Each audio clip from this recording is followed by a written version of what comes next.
हा स्वातंत्र्याचा सूर्य आपण पाहत आहोत, त्यांना देखील मी मानवंदना रत्नागिरीकरांच्या तर्फे अर्पित करतो।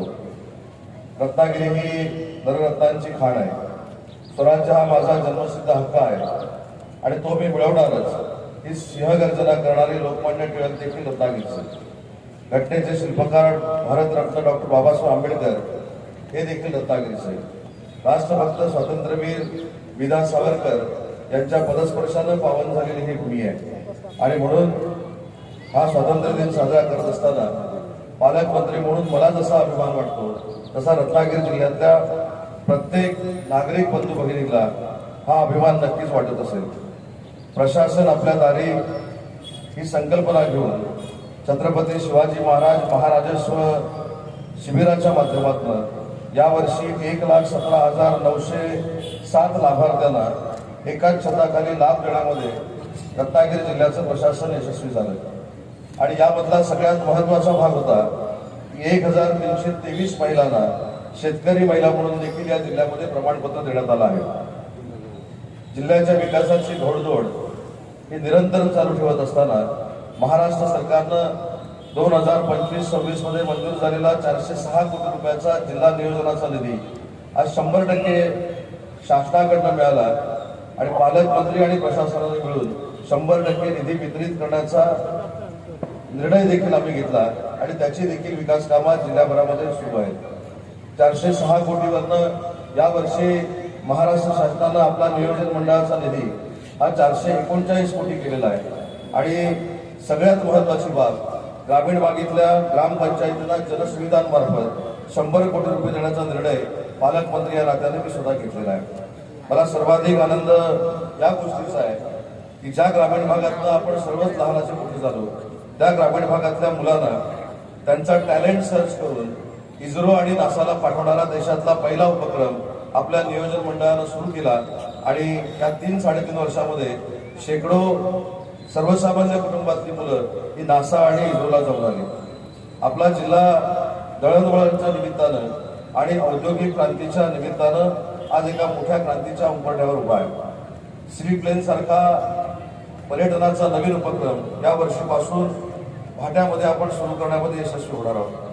भाट्यामध्ये असलेलं हाऊस बोट टर्मिनल असेल किंवा रत्नागिरीमध्ये आवश्यक असणारं 75 तारांकित हॉटेल असेल, याची देखील मुहूर्तमेढ रोवण्यामध्ये आपण यशस्वी झालो आहोत। आज खरं तर औद्योगिक विकासाला चालना देत असताना ग्रीन स्टील प्रकल्प असेल, शिप बिल्डिंग प्रकल्प असेल, गोवा शिपयार्ड असेल, CNG गॅस असेल किंवा डिफेन्स क्लस्टर असेल, हे करण्यामध्ये देखील पुढच्या काही कालावधीमध्ये आपण रत्नागिरीमध्ये यशस्वी होणार आहोत आणि याच्यातनं देखील अनेक मुला-मुलींना रोजगार आपण उपलब्ध करून देणार आहोत। काजू गुंडापासून ज्यूस तयार करून सिरप करणाऱ्या महिलांसाठीचा एक नवीन उद्योग महाराष्ट्रामध्ये पहिल्यांदा रत्नागिरीमध्ये करण्याचा निर्णय पालकमंत्री या नात्याने मी घेतलेला आहे। रत्नागिरी जिल्हा हा पर्यटनाचा गाभा असल्यामुळं भविष्यामध्ये आपल्याकडे जे ॲक्वेरियम नाही, त्या ॲक्वेरियमला देखील 25 कोटी रुपये देण्याचा निर्णय पालकमंत्री या नात्याने मी घेतलेला आहे। मी जसा राज्याचा उद्योगमंत्री आहे तसा मराठी भाषेचा देखील मंत्री आहे आणि मराठी भाषेला अभिप्रेत असलेलं काम या महाराष्ट्र राज्यामध्ये व्हावं आणि अनेक साहित्यिकांची मागणी असलेलं भाषा संग्रहालय सुरू करावं ही अनेक वर्षाची मराठी भाषिकांची एक इच्छा होती। मला अभिमान वाटतो, रत्नागिरी ही पावनभूमी असल्यामुळं हे महाराष्ट्रातलं पहिलं मराठी भाषा संग्रहालय रत्नागिरीमध्ये सुरू करण्याचा निर्णय मराठी भाषेचा मंत्री म्हणून मी घेतलेला आहे आणि हे संग्रहालय देखील हे देशातलं मातृभाषेचं पहिलं संग्रहालय ठरणार आहे। यासाठी देखील कोट्यावधी रुपयाचा भरीव निधी हा मराठी भाषा विभागाकडनं मी मंत्री म्हणून देण्याचा निश्चित केला आहे। आज जर आपण रत्नागिरीची आरोग्य सेवा बघितली तर सिव्हिल हॉस्पिटल बरोबरच आपल्याकडे मेडिकल कॉलेज देखील सुरू झालेलं आहे, आपल्याकडे आयुष कॉलेज देखील हॉस्पिटल देखील सुरू होत आहे आणि आपल्याकडे BSc नर्सिंगचा कोर्स देखील सुरू करण्याचा निर्णय महाराष्ट्र शासनाने घेतलेला आहे। आज आपण पोलीस दलाच्या मैदानामध्ये हा स्वातंत्र्य दिन साजरा करतोय।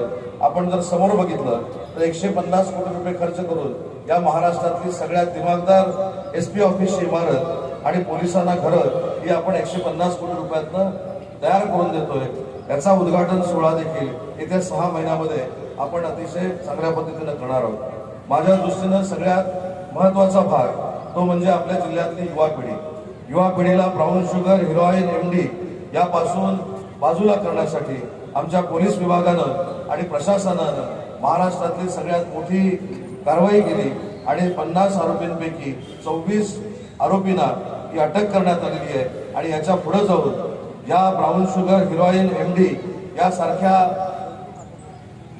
यासारख्या अंमली पदार्थाचा सेवन करायला लावणाऱ्या 12 गुन्हेगारांना आपण या जिल्ह्यातून तडीपार देखील केलेला आहे. अजून 12 लोकांना तडीपार करणं शिल्लक आहे, परंतु त्यांना देखील ही कारवाई लवकरात लवकर करून या जिल्ह्याच्या बाहेर पाठवून अंमली पदार्थ मुक्त रत्नागिरी जिल्हा व्हावा यासाठी प्रशासनासोबत पालकमंत्री म्हणून मी नक्कीच आहे.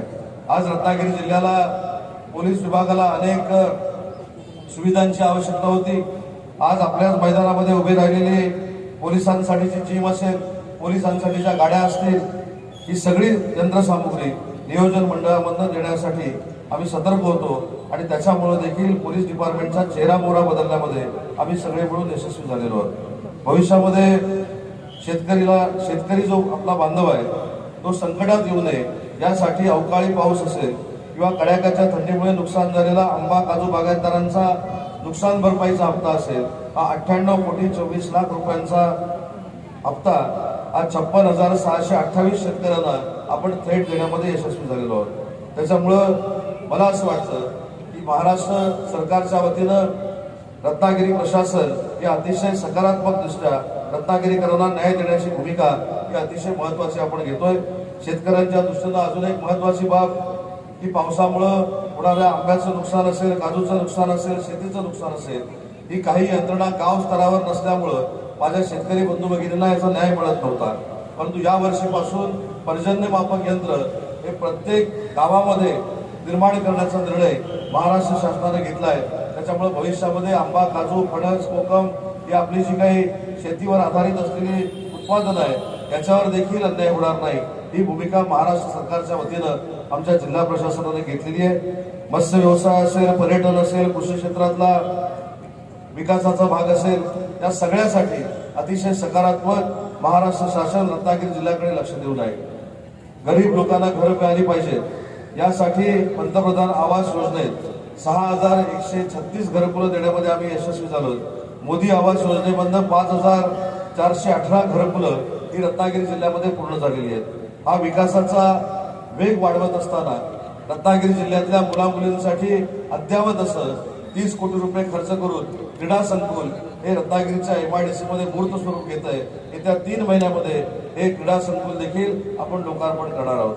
आणि जी आपल्या सगळ्यांची मनापासूनची इच्छा होती की माझ्या रत्नागिरी जिल्ह्यातला शेतकरी हा विमानानं मुंबईला किंवा पुण्याला गेला पाहिजे, ते देखील स्वप्न आपलं पुढच्या 6 महिन्यामध्ये पूर्ण करण्याचा निर्णय महाराष्ट्र शासनाने घेतलेला आहे. सगळ्या कारवाया किंवा सगळ्या NOC या रत्नागिरी विमानतळाच्या तयार झालेल्या आहेत. फक्त काही कामं शिल्लक असल्यामुळं 2 ते 3 या रत्नागिरी विमानतळाला पूर्ण व्हायला लागतील. ते देखील विमानतळ आपण लवकरात लवकर पूर्ण करू. पुन्हा एकदा स्वातंत्र्य दिनाच्या निमित्तानं या रत्नागिरी जिल्ह्यातल्या समस्त नागरिकांना मनपूर्वक शुभेच्छा देतो. उपस्थित असलेल्या सर्व नागरिकांना शुभेच्छा देतो आणि रत्नागिरीचं नाव हे जागतिक स्तरावर उज्ज्वल करण्यासाठी पालकमंत्री म्हणून मी असेल आणि माझ्या प्रशासनातले सगळेच सहकारी असतील, हे जीव ओतून काम करतील हा शब्द स्वातंत्र्य दिनाच्या निमित्तानं देतो आणि माझं मनोगत संपवतो. जय हिंद, जय महाराष्ट्र.